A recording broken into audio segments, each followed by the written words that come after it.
第3届水交社音乐响宴，33日暗时伫水交社路闹热展开。主办单位特别请来 Stevens 乐团，再来一首欢乐气氛的歌曲，吸引真侪小朋友哪唱哪跳。世界花园略换券的先提领，有来世界花园请排在另外一边。除了音乐响宴，主办单位也规划了点亮明德里的活动，邀请民政局长张灵煌、南区区长肖秀华、市员王家珍、罗坤虎、周丽景、李启伟担任点灯的贵宾，做伙点亮明德里的暗暝。掌声！我们的明德里越来越旺，越来越幸福。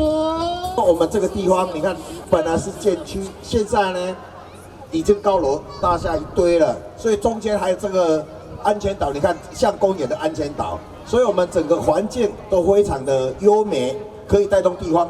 所以我们每一年这里的房价都涨一平都涨了好几万，所以我们也非常感谢我们的住户，那个李明威李董事长，还有我们 Amy 姐，他们热情的赞助，所以我们这个地方说实在非常的繁荣。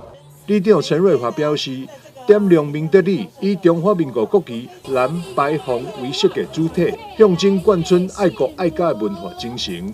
第3届点亮水交社闪亮幸福城的活动，每一年的我们所做的点亮的主题都不一样。那今年呢，其实我们的灯有3种颜色，蓝色、白色还有红色。那主要也是呼应到这次国旗的一个议题。然后呢，我觉得很高兴的是，我们有未卜先知哦，我们世界棒球队得到了冠军。所以我觉得这是一件很骄傲的事情。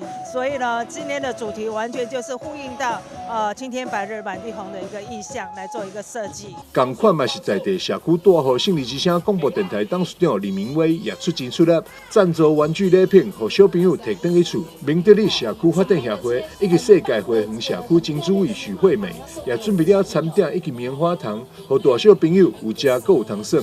记者张秀维采访报道。